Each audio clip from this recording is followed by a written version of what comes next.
Kellogg's Pep, the super delicious cereal, presents The Adventures of Superman. Faster than a speeding bullet. More powerful than a locomotive.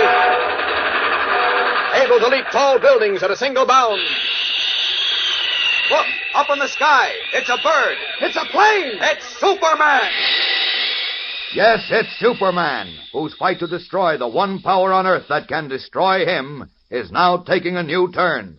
And now, The Adventures of Superman. In danger of his life, Superman is searching desperately for the Scarlet Widow, who almost destroyed him with a piece of kryptonite. The kryptonite is a fragment of the planet Krypton where Superman was born, and robs him of his strength when he comes within 10 feet of it. But unknown to Superman, part of the kryptonite was stolen from the Widow by Der Teufel, Germany's most brilliant scientist.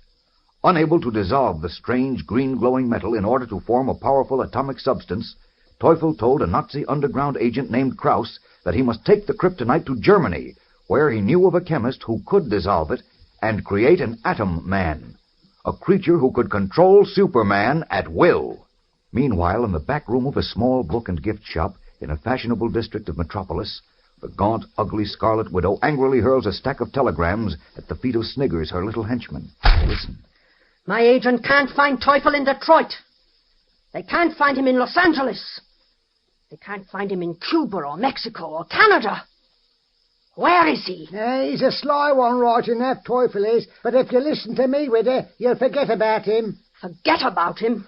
Are you crazy, Sniggers? He got away with a quarter of the kryptonite. Worth $1 million. I'm sure he did, and I'd like to slit his dirty throat for it. But we still got 3 pieces of the blooming stuff left. And that's why I think you're making a bad mistake, Widow. Suppose the Vulture and them other 2 blokes finds out we dumped Superman in the ocean, and he's dead. They won't pay us nothing for the kryptonite, then. How can they find out? Only you and I know who was in that cedar chest. Yeah, they're smart, they are. Then let them find Teufel. They know I won't sell them any part of the kryptonite until I see that double-crossing Nazi dead at my feet. Right now he's alive someplace, somewhere. Why don't the police find him? I don't know. The police is hunting for us, too. Don't forget that. And every day that blinking Daily Planet newspaper puts descriptions of us in their first page, telling anyone what sees us to call the bobbies. Don't worry, we're safe here. I don't like it. Not a bit I don't. Look at Widow. Let's sell what we've left of the blooming kryptonite and hop it out of here. No, I said. Not until I see Teufel dead. Now, get off that chair. I want to use the typewriter. What you going to do? I'm going to send a special delivery letter to every one of my agents all over the world, telling them I'm raising my price to $200,000 for Teufel. Ooh, that's a lot of folding money, that is. He's got to be found. He didn't evaporate into thin air.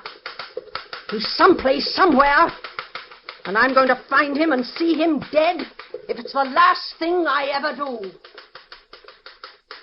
As the Scarlet Widow's long, bony fingers tap out an urgent command to her underworld agents to find the man who robbed and double-crossed her, Der Teufel himself, carefully disguised in a wig of thinning gray hair and a short, stubby beard, his fleshy face cleverly molded to new lines and contours, and wearing a black Homburg hat and mink-lined overcoat, has just stepped from a clipper plane at Lisbon.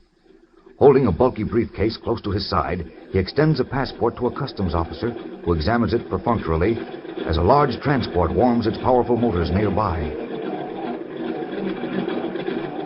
You are Dr. Alexander Orlovsky, senor? Yes. You travel from here to Madrid? I do. On my way to my own country, Belgravia, where I'm finance minister. Si. Here is your visa, senor. Your plane leaves in 10 minutes. Thank you. Hurrying to the transport plane, his briefcase clutched tightly under his arm, Der Teufel is flown high over the Pyrenees and set down at bustling Le Bourget airport of Paris. Once more, his bulky briefcase held tightly under his arm, he presents his passport to a customs inspector. Oui, Monsieur Orlovsky. The newspaper reporters, they hear you arrived today and they ask for you. If you could perhaps not tell the reporters I'm arrived. My plane to Berlin leaves very soon, and I wish to rest before continuing my journey. Oui, Monsieur Orlovsky, I will say nothing to them. Voilà, your visa, monsieur. Bon voyage. Donc, merci, monsieur. Merci. Still undetected in his disguise of Dr. Orlovsky, finance minister of Belgravia, Der Teufel carrying a small piece of the deadly kryptonite, which he believes can be used to create an atomic creature able to forever control the strength and power of Superman, waits in Paris for a plane to carry him to Germany and his mysterious destination. Meanwhile, haggard from his unrelenting but futile search for the Scarlet Widow and the kryptonite, Superman, in his guise of Clark Kent, is in the teletype room at Metropolis Police Headquarters with Inspector Henderson. Here's the flash from Washington. No soap, Kent. The fellow they picked up as Papa Rouse turned out to be a respectable high school teacher. A refugee. Well, if you'd only listen to me, Inspector, and concentrate on the search for the Scarlet Widow and Sniggers, I think you'd get further. They have the kryptonite. Oh, you and your kryptonite. I thought you had better sense, Kent. Why? Believing that a piece of fallen meteor can harm Superman. Well, it can do more than that, Inspector. Ultimately, it can destroy him. What? Look, I always had a lot of respect for you, Kent, but after a crack like that, You think I'm crazy, huh? Well, listen, I can tell... call for you, Inspector. Oh, thank you, Miss Hardy. I'll be right along. I had the call transferred to the teletype room. You can take it on the phone right here. Okay. Excuse me, Kent. Certainly. Inspector Henderson speaking. Oh, yes, Haley. What? Say that again. What? A fire with green flames? Green flames? What have you been drinking? Inspector, what did you say just about... a minute, Kent, will you please? What'd you just say, Haley? I didn't get it. A murder? Well, why didn't you say so in the first place? Sure, I'll be right out. Where is it? Huh? 226? Yeah, okay. All right, I'll see you right away. Well, how do you like that, Kent? What? Haley gives me some cock and bull story about a fire in a basement. A fire that burns with green flames, he says, before he breaks down and tells me there's a murdered man in the basement. Come on, we'll have a look. Fire that burns with green flames, huh? It's very interesting, Inspector. Very interesting. I wonder if it could possibly be... Eagerly, Clark Kent hurries from police headquarters with Inspector Henderson. Who is the murdered man at the scene of the strange fire of green flames? We'll return in a moment for the exciting climax of today's episode. But right now, here's a word from your announcer. Say, your eyes will pop, gang, when you get your first comic button from this brand new series in packages of Kellogg's Pep. These new buttons are really snappy. Bright, full-colored pictures of familiar comic strip characters, like Uncle Walt and Skeezix and Nina and Superman, of course.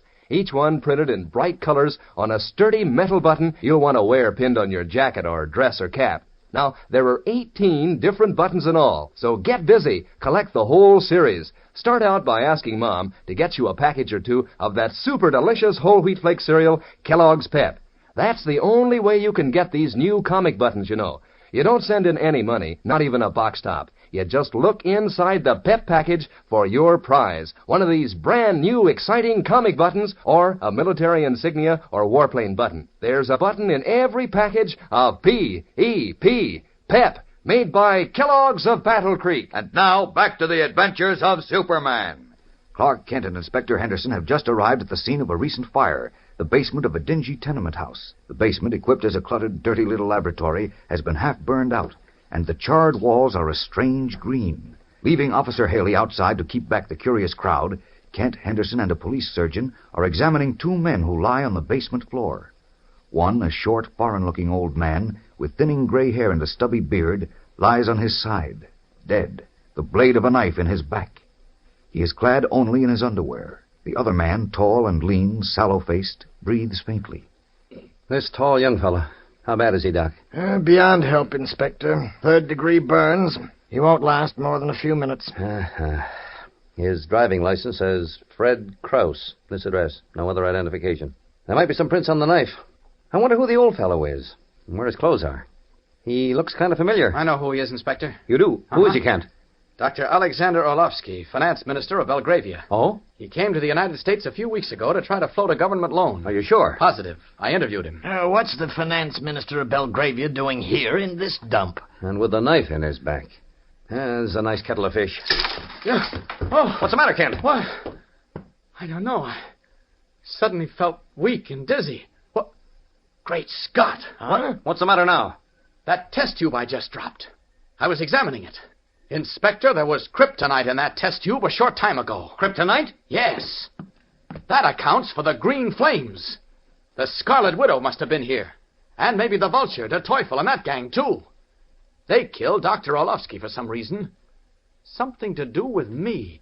With you? Huh? Oh, I mean with Superman. Oh. This man, Fred Krause. He must know where they went and what they're up to. Doctor, you've got to bring him, too. He's got to tell us. Well, what do you say, Doc? Any chance? I don't know, Inspector. He's in pretty bad shape, but I'll try. I'll need some hot water. Well, wait, there's a sink over there, Kent. Maybe, I'll see. Yes, it's hot. I'll get a pan. You've got to bring him too, Doctor. You've got to. He can tell us where the widow is and the kryptonite. He must be made to talk. Quickly and skillfully, the police surgeon works to revive Fred Krause, the Nazi underground leader. Will he succeed? And will Krause tell Superman where the Teufel is? And of Teufel's monstrous plan to create an atomic monster capable of destroying not only Superman, but all of civilization? At this moment, Teufel, in his disguise of Dr. Alexander Orlovsky, is preparing to leave Paris for Germany. Never was Superman in such grave danger as now. So don't miss tomorrow's exciting episode, fellows and girls. Tune in, same time, same station, and follow the adventures of Superman. Faster than a speeding bullet. More powerful than a locomotive. Able to leap tall buildings at a single bound. Look, up in the sky. It's a bird. It's a plane. It's Superman. Fellows and girls, be sure to follow the adventures of Superman, brought to you every day, Monday through Friday, same time, same station, by the grand old Kellogg Company of Battle Creek. And for other thrilling adventures of Superman, see your local newspaper. Superman is also a copyrighted feature appearing in Superman DC Publications.